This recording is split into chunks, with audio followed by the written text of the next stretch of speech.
Hello my dear students, welcome back to my YouTube channel maths PSN. तो चलिए आज हम लोग डिस्कस करने वाले हैं सिमिलरिटी के कुछ क्वेश्चंस। तो जैसा कि 6 क्वेश्चंस आपके सामने लिखे हुए हैं, तो देखते हैं one by one question discuss करते हैं। जैसा कि आपको सिमिलरिटी का कॉन्सेप्ट क्लियर होगा कि सिमिलरिटी ट्रायंगल किसे कहते हैं।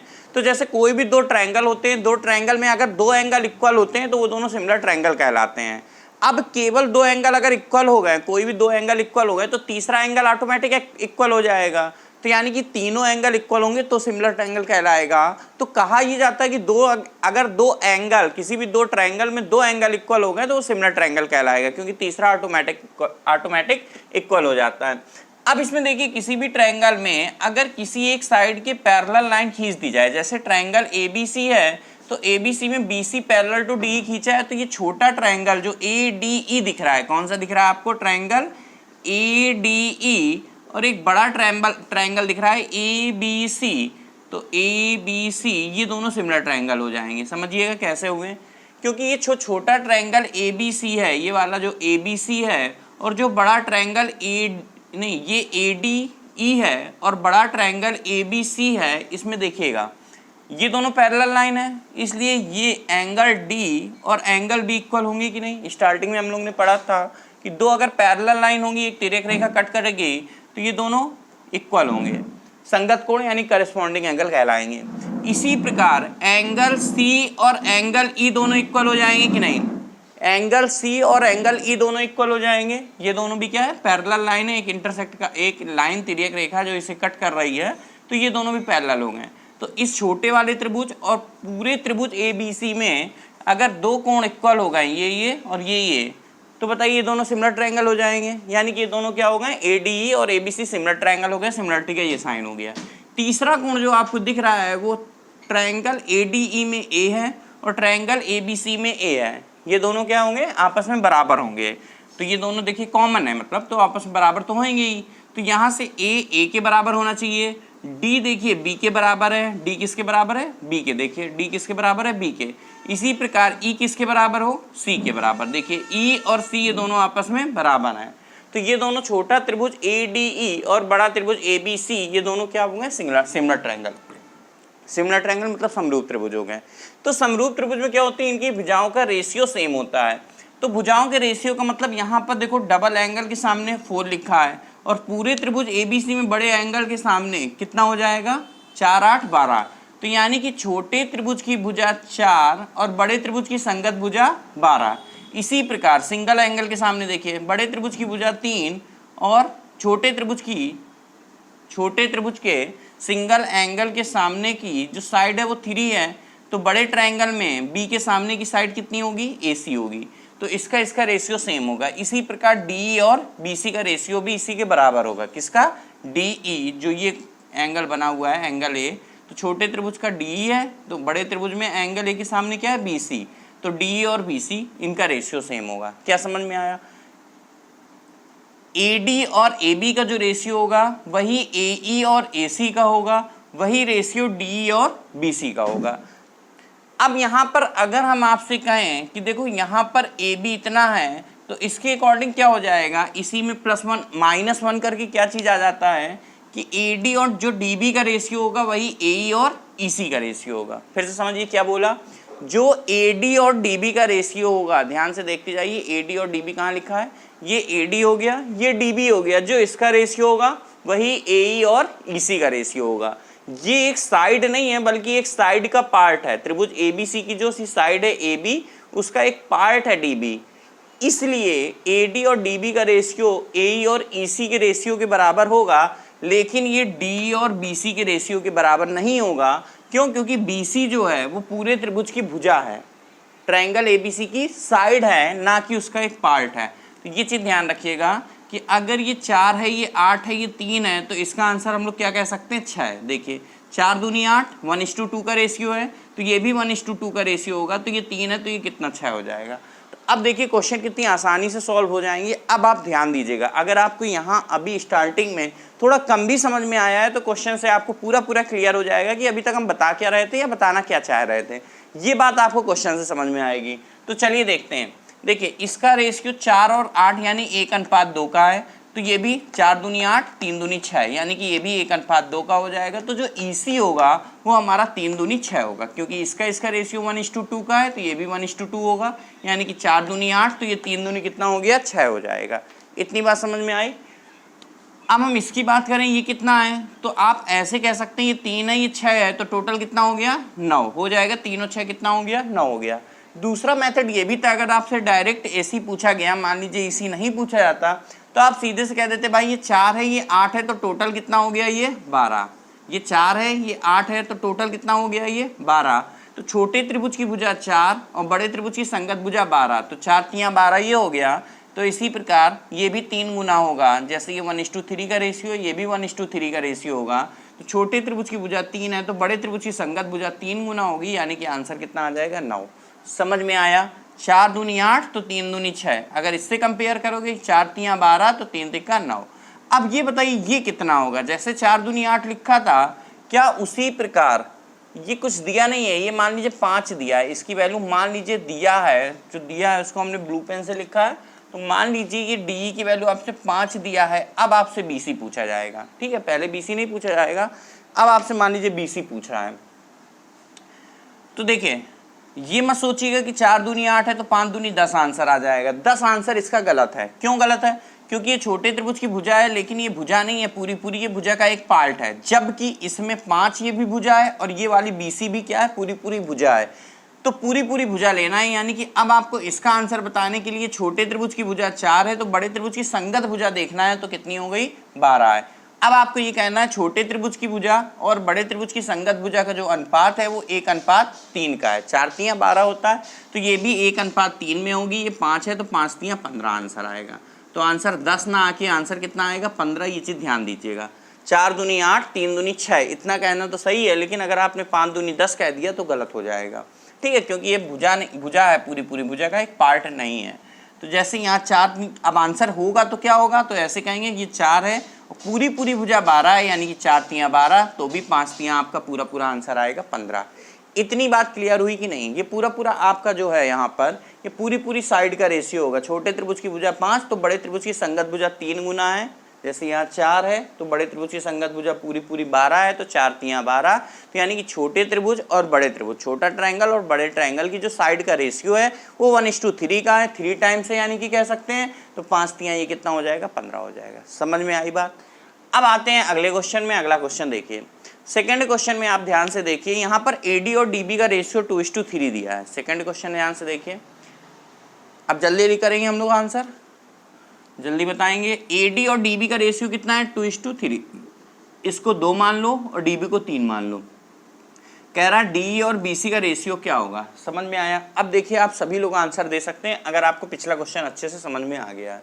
क्या कहेंगे, ये 2 है, ये 3 है, तो क्या ये भी 2:3 में होगा, नहीं, गलत। क्यों, क्योंकि ये छोटे त्रिभुज की भुजा है, लेकिन ये पूरी पूरी भुजा नहीं है, भुजा का एक पार्ट है। तो आंसर होगा तो क्या होगा, तो ये छोटे त्रिभुज की भुजा 2 है, तो बड़े त्रिभुज की संगत भुजा कितनी हो गई, 5। 2 और 3 कितना हो गया, 5। अब आप कहेंगे इस त्रिभुज यानी छोटे ट्रायंगल की साइड 2, तो उसकी जो सिमिलर साइड है, संगत भुजा है, वो कितनी हो गई आपकी, 5 हो गई। तो यानी छोटे त्रिभुज और बड़े त्रिभुज की भुजाओं का अनुपात 2:5 है। तो यानी DE और BC का जो रेशियो होगा वो कितना होगा, 2:5 होगा। क्या होगा, 2:5। जैसे इसमें 4 12 1:3, तो इसमें भी 1:3 लिखा था, 5 तियां 15। इसी प्रकार इसमें भी 2 5 का रेशियो है, तो DE और BC का जो रेशियो आएगा वो कितना आएगा, 2:5 का आएगा। समझ में आया। इसी प्रकार आ जाइए थर्ड क्वेश्चन में। थर्ड क्वेश्चन में DE = हाफ, वो हाफ नहीं, 1/5 BC दिया है। इससे आप ये सेंस लगा सकते हैं कि D/BC को नीचे ले आओ, BC को इसको नीचे ले आओ, तो D/BC = 1/5, यानी DE और BC का जो रेशियो है वो 1:5 का है, 1:5 का है। DE को 1 मान लीजिए तो BC कितना होगा, 5। अगर DE को 1 माना तो BC का 5 मानेंगे, यानी कि छोटे त्रिभुज की भुजा और बड़े त्रिभुज की संगत भुजा का जो अनुपात है वो 1:5 का है। तो यानी कि इसका जो अनुपात होगा AD और AB का, वो भी 1:5 का अनुपात होगा कि नहीं। रेशियो तो यही होगा ना, 1:5 का। देखिए इसका रेशियो 1:5, 1:5 है, 5 है, 1:5 है, 1:5 है, तो इसका भी 1:5 होगा, यानी कि छोटे त्रिभुज की भुजा 1 तो बड़े त्रिभुज की संगत भुजा कितनी होगी 5 होगी। तो ये 1:5 में, इसलिए ये भी 1:5 में हो जाएगा। इसमें भी तो यही था, देखो 2:5 तो ये भी 2:5 हो रहा है कि नहीं। इसमें भी यही था 1:3 तो ये भी 1:3, तो ये 1:5 तो ये भी 1:5। समझ में आया। लेकिन हम लोग से क्या पूछ रहा है, एडी और डीबी का रेशियो, एडी और डीबी का। अब बताइए डीबी 4 हो जाएगा कि नहीं हो जाएगा। ये 1 है, ये पूरा 5 है, तो बचा कितना है 4 बचा कि नहीं। 5 में 1 कम कर दीजिए ऊपर वाला पार्ट, तो कितना बचा 4 बचा। यानी कि एडी और डीबी का जो रेशियो होगा वो कितना होगा 1:4। तो जो हमारा आंसर आएगा वो कितना आ जाएगा 1:4। देख लीजिए ध्यान से, 3 क्वेश्चन कंप्लीट कर चुके हैं। अब चलते हैं चौथे क्वेश्चन में। चौथा क्वेश्चन ध्यान से देखिए, स्टार्ट करें। अब देखिए चौथे क्वेश्चन में कह रहा है डी और बीसी का रेशियो 3:5 है, यानी कि डी और बीसी का रेशियो कितना है 3:5 है, ये 3:5 है। तो इसका मतलब एडी और एबी का रेशियो भी 3:5 का होगा कि नहीं। ये बात समझ में आई कि नहीं। रेशियो होगा, एग्जैक्ट वैल्यू 3 और 5 नहीं है ना, इसमें 3 और 5 एग्जैक्ट, रेशियो सेम होता है। बताइए ये 3:5 दिया था डी और बीसी का रेशियो, तो ये भी 3:5 में होगा कि नहीं होगा। अगर ये 3:5 में है तो डी बी कितना है बताइए, 2 आएगा कि नहीं आएगा। यहाँ तक सभी को समझ में आ गया, ये 3 है ये 5 है, तो बचा कितना 2। अब क्या दिया हुआ है ये ध्यान से थोड़ा फोकस करिए, क्या दिया है। ए = 15 दिया है, तो ईसी पूछ रहा है। ए कहाँ है, अच्छा इधर वाला हिस्सा, तो इधर वाला भी यही हो जाएगा। जैसे इसमें 3, 2, 5 लिखा है, ये 3 और 5 का रेशियो है, तो ये भी 3 और 5 का रेशियो हो जाएगा। यहाँ से यहाँ तक 3 होगा, तो पूरा कितना होगा 5, तो बचा हुआ कितना होगा 2। ये रेशियो है, सारे इसी रेशियो में 3:5, 3:5, 3:5 में 3 ये 5 ये, तो बचा कितना 2। वही केस यहाँ है, बचेगा कितना 2। अब क्वेश्चन को ध्यान से फिर से देखिए, ए अगर 15 है, ए कितना है 15 है, तो ईसी कितना होगा। तो 3 की जगह 15 दिया है, 5 गुना कह रहा है कि नहीं, कह रहा है ए 15 है, ए कितना है 15, लेकिन हमारा तो 3 आ रहा था। 3 बराबर कितना दे रहा 15, यानी कि 5 गुना दे रहा है कि नहीं। पूछ क्या रहा है ईसी ये है, यानी कि 3 बराबर 15 का मतलब 3 = 15 का मतलब 1:1 = 5, यानी कि ये 5 गुना है। कुल मिला के 3x होगा, तो ये 2x होगा, टोटल 5x होगा। 3 बराबर 15 का मतलब हुआ कि 3x = 15, तो x = 5। या आप ऐसे बोलिए 3 बराबर 15 तो 1 बराबर 5, यानी 5 गुना लिखा हुआ है, तो यहाँ भी 2 बराबर कितना हो जाएगा 10। तो आंसर क्या आ गया आपका 10। जो पूछ रहा था उसका आंसर कितना आया 10। कोई डाउट हो तो बताइएगा कमेंट बॉक्स में बाद में। क्लियर है, इतना देख लीजिए ध्यान से। आंसर कितना आ गया 10 आ गया, ठीक है। और जल्दी से वीडियो को सभी लोग लाइक कर दीजिए, और अगर आप हमारे यूट्यूब चैनल में नए हैं तो वीडियो को सब्सक्राइब कर लीजिए, बेल आइकन दबा दीजिए जल्दी से, और वीडियो को शेयर कीजिए। कमेंट में बताइएगा बिल्कुल बाद में कि सारे क्वेश्चन आपको समझ में आए या नहीं आए, ठीक है। चलिए चलते हैं क्वेश्चन नंबर 5 में। अगर आप ट्रायंगल ABC को ध्यान से देखें तो इसमें D पैरेलल टू BC, ये आप में सभी में है, सारे नहीं, 1 to 5 क्वेश्चन में, 6वें क्वेश्चन में नहीं दिया। ये जो एरो होता है इसका मतलब होता है ये दोनों पैरेलल है, पैरेलल का साइन ऐसे रखता है, D पैरेलल टू BC। अब देखिए इसमें अगर ये 3:5 में है, तो ये और इसका रेशियो क्या 3:5 होगा, नहीं होगा। अभी अभी समझाया था, क्या समझाया था हमने, समझिएगा कि ये 3 है, तो पूरा पूरा देखना होगा, पूरा पूरा कितना होगा 3 और 5 8, यानी छोटे त्रिभुज की भुजा 3 तो बड़े त्रिभुज की संगत भुजा कितनी है 8, यानी छोटे त्रिभुज और बड़े त्रिभुज की भुजाओं का अनुपात 3:8 का है। तो इसका मतलब डी और बीसी का जो रेशियो होगा वो 3:8 का होगा। कितने का होगा 3 और 8 का रेशियो होगा। समझ में आया, ये 3 है ये 5 है, तो टोटल कितना हो गया 3 5 8, तो यानी कि ए बी कितना हो गया 8। इसका मतलब क्या हुआ, छोटे त्रिभुज की भुजा 3 तो बड़े त्रिभुज की संगत भुजा 8, तो इसका रेशियो भी कितना होगा 3:8। यहाँ तक बात क्लियर हुई। अब अगर ये 3:8 में है तो ये 8 दूनी कितना है 16, तो यानी कि आपका डी का आंसर कितना होगा 3 दूनी 6, वही तो है 8 दूनी 16 तो 3 दूनी 6, यानी कि जो आपका आंसर आएगा जो पूछ रहा है वो कितना आएगा 6। तो जो डी पूछ रहा है आंसर कितना आ गया 6। देख लीजिए जल्दी से आंसर। क्वेश्चन नंबर 5 हो गया, जल्दी से क्वेश्चन नंबर 6 में फोकस करिए। क्वेश्चन नंबर 6 का आंसर बताइए जल्दी से फटाफट। अब देखिए इसमें डी और बीसी को पैरेलल नहीं कहा गया, अभी तक तो पैरेलल बोला जा रहा था, पर इस क्वेश्चन में पैरेलल नहीं कहा है कि ये दोनों समांतर हैं। जल्दी से बता दीजिए आंसर क्या होगा। अब समझिए इसका और इसका रेशियो जो है वो 6:9 यानी कि 2:3। 6:9 का मतलब क्या हुआ, 2:3, यानी कि इसका रेशियो 2:3 का है कि नहीं। देखो 6 9 3 से कैंसिल करो, 3 से कैंसिल करिए तो 2:3। इसी प्रकार 8:12, तो ये 4 से कैंसिल हो जाएगा, 4 से कैंसिल हो रहा है। देखो 4 दूनी 8, 4 3 12, 2:3। क्या समझ में आया? ये समझ में आया कि इसका रेशियो भी 2:3 है, इसका रेशियो भी 2:3 है। इससे क्या सेंस लगा सकते हो कि ये दोनों पैरेलल लाइन होगी, यानी छोटा ट्रायंगल ADE और बड़ा ट्रायंगल ABC ये दोनों सिमिलर ट्रायंगल होंगे कि नहीं होंगे। ठीक है, अभी तक क्या था, अभी तक ये एरो लगा होता था तो कहते थे सिमिलर है। ये अगर 6 और 9 दिया है यानी कि 2:3 में है तो हम लोग कहते थे भाई सिमिलरिटी के अकॉर्डिंग ये भी 2:3 में होगा। बोलते थे कि नहीं, कि एरो लग गया यानी ये दोनों समांतर हो गई, तो इसका मतलब छोटा त्रिभुज और बड़ा त्रिभुज समरूप त्रिभुज हो गए, यानी सिमिलर ट्रायंगल हो गए। तो इसका रेशियो अगर 2:3 दिया जाता था तो इसका भी रेशियो हम लोग 2:3 लिखते थे कि नहीं। उसी का वाइसा वर्सा है, यानी कि जस्ट अपोजिट है कि अगर ये 2:3 में है और ये भी 2:3 में है, दोनों सेम रेशियो में है, तो हम लोग कह सकते हैं ये दोनों लाइन पैरेलल होंगी। और अगर ये दोनों लाइन पैरेलल हो गई तो छोटा त्रिभुज बड़ा त्रिभुज समरूप त्रिभुज हो जाएगा, यानी सिमिलर ट्रायंगल हो जाएगा। अब देखिए क्या होगा, अब अगर हमसे DE और BC का रेशियो पूछ रहा है तो भाई हम सीधे से तो कहेंगे कि छोटा त्रिभुज बड़ा त्रिभुज समरूप त्रिभुज है, तो छोटे त्रिभुज की भुजा ये है 6 और बड़े त्रिभुज की भुजा है 9 6 15। बताइए, ये 6 है, ये कितना दिया है आपका 6 और ये कितना दिया है 15। 9 6 कितना हो गया 15। चाहे रेशियो से देख लो, इससे नहीं देखना है तो रेशियो से देख लो। चलो ये कितना दिया था 6 और ये नहीं पता था, ये 6 दिया हुआ था। हम कह सकते हैं इसका रेशियो 2:3 का है, यानी कि इसका ये 2 है तो ये वाला 3 है, कह सकते हैं कि नहीं। तो टोटल कितना हो जाएगा 5। तो यानी छोटे त्रिभुज की भुजा 2 तो बड़े त्रिभुज की संगत भुजा 5, तो इसका रेशियो भी क्या होगा 2:5 होगा। सीधे से ऐसे कह दो। और जो हम पहले क्या समझा रहे थे, पहले हम आपको ये समझा रहे थे ये 9 है, ये 6 दिया है, तो 9 6 कितना हो गया 15। ये 6 है, ये 9 है, तो टोटल हो गया 15। छोटे त्रिभुज की भुजा 6 तो बड़े त्रिभुज की संगत भुजा 15, तो इसका रेशियो भी क्या आएगा 6:15 का आएगा। क्या आएगा 6:15 का। लेकिन जहां आप 3 से कैंसिल करोगे, किससे 3 से कैंसिल हो रहा है कि नहीं 3 से कैंसिल करोगे तो आंसर कितना आ जाएगा 3 से कैंसिल करने के बाद 2:5। तो आंसर सेम आएगा। जो पूछ रहा है DE और BC का रेशियो वो कितना हो जाएगा 2:5 हो जाएगा। ये 6 क्वेश्चन थे, 6 क्वेश्चन जल्दी से ध्यान से देख लीजिए। आते हैं, चलते हैं अगले क्वेश्चन में। ठीक है, ये 6 क्वेश्चन रब कर दें आपके। ठीक है, चलिए इसे रब करते हैं। सिमिलरिटी के आपके 6 क्वेश्चन हो गए। आगे हम लोग कंटिन्यू करते हैं, 2 क्वेश्चन और देख लेते हैं जल्दी से।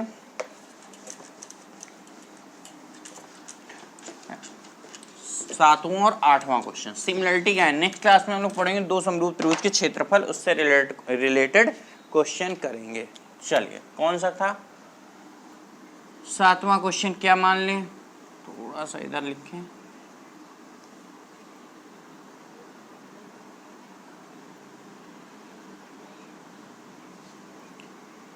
ABC DE पॉइंट का नाम दे दें, AD/DB इज इक्वल टू 1:3, और अगर AE वैल्यू 1.1 है तो AC कितना होगा। चलिए जल्दी से आंसर बता दीजिए, बिल्कुल क्वेश्चन आपके सामने है। चलिए AD और DB का रेशियो 1:3 है, तो ये 1 मान लो, ये DB 3 मान लो, हो जाएगा बिल्कुल। अब छोटा त्रिभुज ये वाला और बड़ा त्रिभुज सिमिलर ट्रायंगल होगा कि नहीं होगा, चेक करो। ये एंगल बराबर दिया है क्वेश्चन में, तो अगर ये दोनों इक्वल हैं और ये दोनों लाइन है, एक तिर्यक रेखा उसे कट कर रही है, तो इसका मतलब ये दोनों पैरेलल होंगे कि नहीं होंगे, क्योंकि ये दोनों इक्वल हैं। अभी तक हम लोग क्या कहते थे, उसी का उल्टा, मतलब अभी तक सीधा बोलते थे, अब उल्टा बोल रहे हैं। अभी तक कहते थे अगर 2 पैरेलल लाइन है, ये दोनों पैरेलल हैं, एक तिर्यक रेखा उसे कट कर रही है, तो ये दोनों एंगल इक्वल होते थे, अभी तक ये कहते थे। इस बार क्या है, इस बार एंगल इक्वल है और एक तिर्यक रेखा कट कर रही है, तो इन दोनों लाइन को हम लोग क्या बोलेंगे, पैरेलल। क्यों, समांतर क्यों बोलेंगे, क्योंकि ये दोनों एंगल सेम है। दूसरा तरीका, सेकंड मेथड देखो, ये छोटे त्रिभुज है, ये बड़ा त्रिभुज, छोटे त्रिभुज का एक कोण ये वाला और बड़े त्रिभुज का ये कोण, ये दोनों बराबर हो गए। छोटे त्रिभुज का ये कोण A और बड़े त्रिभुज का यही कोण A, ये दोनों भी आपस में बराबर होगा, कॉमन कोण है। तो अगर कॉमन एंगल है तो इसका मतलब क्या हुआ कि दोनों एंगल इक्वल होंगे। तो छोटे ट्रायंगल में ए और बड़े ट्रायंगल में ए, ये तो कॉमन हो गया। इसी तरह छोटे ट्रायंगल और बड़े ट्रायंगल, ठीक है, ये वाला छोटे ट्रायंगल और ये वाला बड़े ट्रायंगल में ये दोनों बराबर हो गए, तो दो एंगल इक्वल हो गए तो सिमिलर ट्रायंगल हो गया। तो छोटा त्रिभुज और बड़ा त्रिभुज समरूप त्रिभुज हो गया। अब छोटे त्रिभुज की भुजा अगर ये 1.1 दिया है, ए कितना दिया 1.1, तो AC कितना होगा आपसे ये पूछ रहा है। बताओ छोटे त्रिभुज की भुजा 1 तो बड़े त्रिभुज की संगत भुजा 4 होगी कि नहीं, बताओ। ये 1:3 दिया है, इधर क्या दिया 1:3, तो टोटल कितना हो गया 1:4 हो गया। 1 और 3 लिया है तो टोटल हो गया 4। तो यानी कि छोटे ट्रायंगल और बड़े ट्रायंगल की साइड का रेशियो 1:4 है, या फिर ये कह दो 4 टाइम्स है। बड़े ट्रायंगल कितना है साइड 4 टाइम्स है, तो ये 1.1 है तो ये भी 4 टाइम्स हो गया, यानी कितना हो गया 4.4। समझ में आ गया, तो बस यही आंसर आ गया 4.4। और अगर आपसे EC पूछता है तो आंसर क्या आ जाता है, EC का आंसर ये 3 गुना है तो ये भी 3 गुना हो जाता है, यानी कि 3.3, तब 3.3 आता है। लेकिन जो पूछ रहा है आंसर AC पूछ रहा है तो आप AC ही आंसर देंगे, आंसर कितना हो जाएगा 4.4। समझ गए। तो ये थे आपके सिमिलर ट्रायंगल। एक क्वेश्चन और कर लेते हैं जल्दी से, थोड़ा बेहतरीन क्वेश्चन है। किसी भी ट्रायंगल में अगर मान लीजिए क्वेश्चन में कहते हैं ये एंगल इस एंगल के इक्वल है, ABC, अब CE के इक्वल होगा और BD के इक्वल होगा, इतना दिया हुआ है, यानी कि DE ये दिया इस बार, ठीक है, कि AB में एक पॉइंट E है और AC में पॉइंट D है। इस प्रकार है कि angle AED equal to angle ACB, ये आपसे दिया हुआ है। अब अगर ये वैल्यू 3 है, ये 2 है, ये 2 है, अब मान लीजिए आपसे DC पूछ ले तो आंसर क्या बताओगे। क्या पूछा है DC, जल्दी से बता दो आंसर क्या होगा, सोच के बता दो जल्दी से क्या होगा। इस बार कुछ दूसरा दिया गया है, याद रखिएगा, ठीक है। चलिए स्टार्ट करते हैं, जल्दी से सुन लीजिए। इस बार छोटे ट्रायंगल का एंगल E और बड़े ट्रायंगल का एंगल C बराबर है। छोटे ट्रायंगल का एंगल A और बड़े ट्रायंगल का एंगल A ये दोनों कॉमन है, तो बचा हुआ तीसरा यानी कि ये वाला एंगल और इस बड़े त्रिभुज का बचा हुआ एंगल B, ये दोनों आपस में बराबर होंगे कि नहीं भाई, तीसरा एंगल है इक्वल होंगे। दो एंगल इक्वल है तो तीसरा ऑटोमेटिक इक्वल होगा। अब देखो इसको हमने 2 लाइन खींच दिया कॉमन वाले को और इसको 3 लाइन खींच दिया। अब समझिएगा इस त्रिभुज में 3 लाइन के सामने 3 लिखा है, 3 लिख दो। बड़े त्रिभुज में 3 लाइन के सामने AC लिखा है, AC लिख दो। छोटे त्रिभुज में सिंगल के सामने 2 है, 2 लिख दो। बड़े त्रिभुज में सिंगल के सामने 3 2 भाई 5 होता है, कितना होता है 5 होता है, तो 5 है 5 लिख दो। इस तरह से रेशियो सेम हो जाएगा। बस AC बराबर कितना आ गया 15, AC उधर ले जाना, 15/2 मतलब 7.5। देखो अगर AC 7.5 आ गया तो ये 7.5 आ गया कि नहीं, तो बचा कितना 5.5। ये कितना बचा DC 5.5, क्यों, क्योंकि ऊपर 2 है और पूरा AC 7.5 है, तो आंसर कितना होगा। तो आज हम लोग इतना ही रखते हैं, मिलते हैं नेक्स्ट क्लास में। नेक्स्ट क्लास में आपसे पढ़ेंगे 2 सिमिलर ट्रायंगल के एरियाज का